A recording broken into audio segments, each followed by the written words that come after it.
In the big city of Okolo, there lived a man everyone admired. His name was Abundu Okiri. People called him Chief Abundu. Abundu was very rich. Not just rich. He was extremely rich. His house was like a palace. Tall gates, white walls, security everywhere. Shiny cars lined up every morning like soldiers. Abundu himself was tall and handsome. His skin was smooth. His smile was calm and gentle. His eyes looked innocent, like he could never hurt a fly. When he talked, his voice was soft. When he laughed, people felt safe. Old women blessed him. Pastors prayed for him. Children waved at him. People in Okolo said, "Abundu is a good man. God has blessed him. He is clean. He is pure." But Abundu was not clean.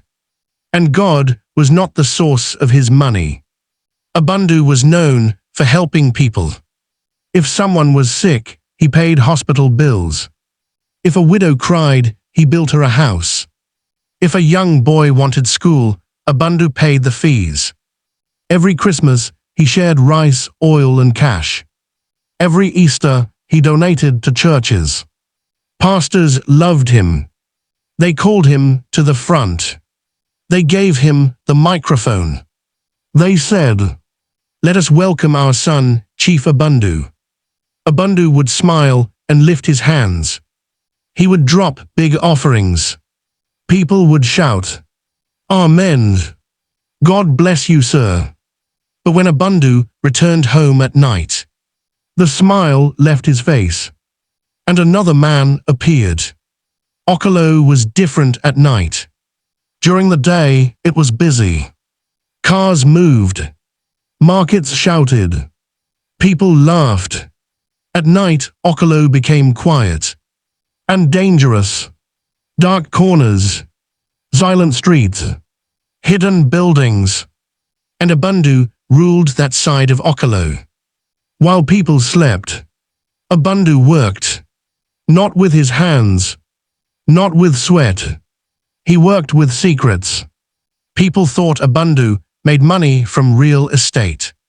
Others said oil business. Some said import and export. All were lies. Abundu's real money came from something very dark. Something that made even hardened criminals fear him. Abundu did not steal money. He did not rob banks. He did not sell drugs. What he did was worse. He made money from human destinies. Inside Abundu's mansion, there was one room. No maid entered it. No guard opened it. No visitor saw it. The door was always locked. Behind that door was where Abundu became another person. Inside the room were strange items. Not weapons. Not money. Items that did not belong in this world. The room smelled cold. Not bad. Just empty. In that room, Abundu talked to people that were not there. And they answered him. Abundu had a list. A very long list. On that list were names. Not random names. Names of people who were about to succeed. People with bright futures. People close to breakthrough.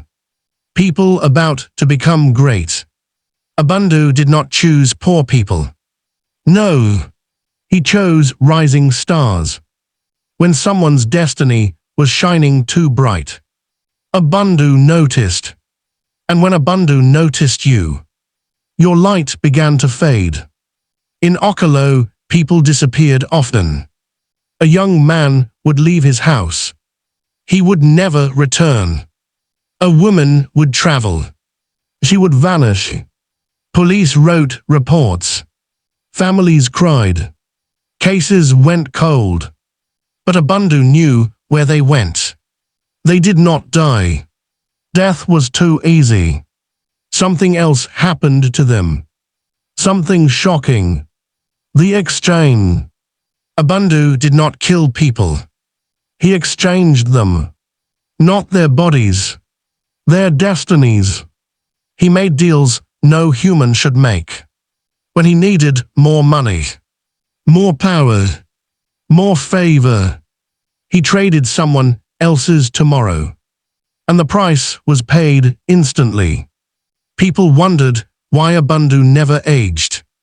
At 40, he looked 30. At 50, he looked 35. His skin stayed fresh. His eyes stayed sharp. It was because he was living many lives. Not his own alone. Everything was perfect. Until Chinonso appeared. Chinonso was a small boy from a poor home. He sold sachet water on the street. One day, Abundu saw him. And Abundu froze.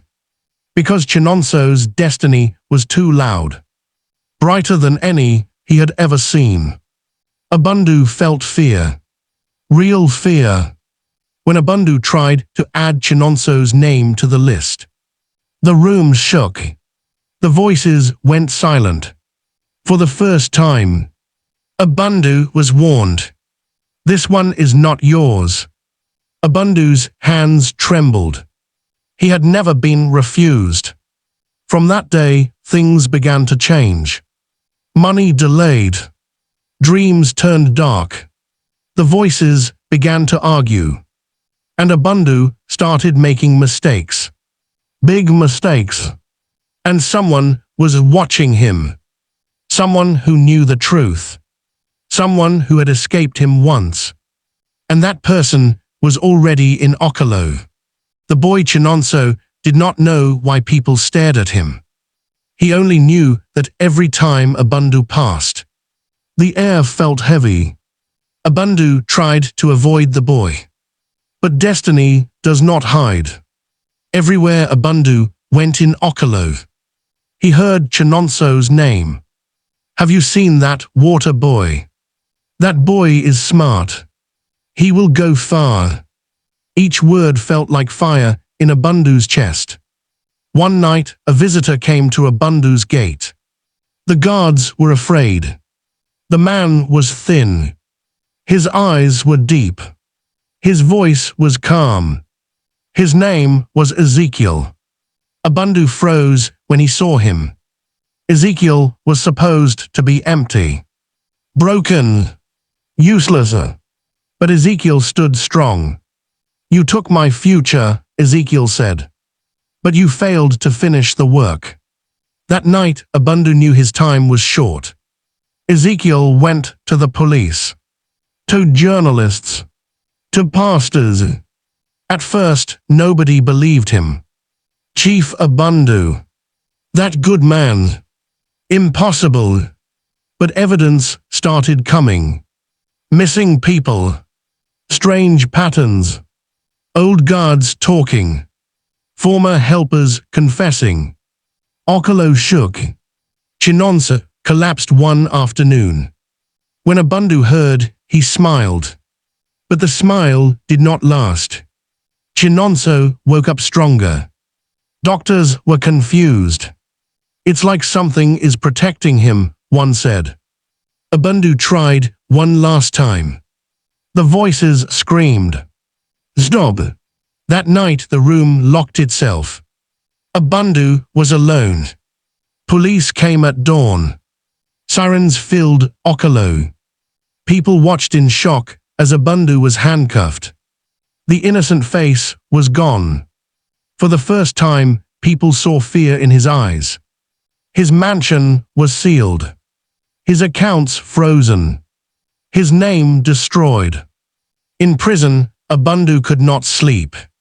The voices returned. But they were angry. They demanded payment. Abundu screamed. The guards heard nothing. By morning, Abundu was found on the floor.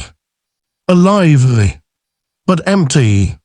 His eyes were open. But Abundu was gone. Ezekiel healed slowly. Other victims found peace.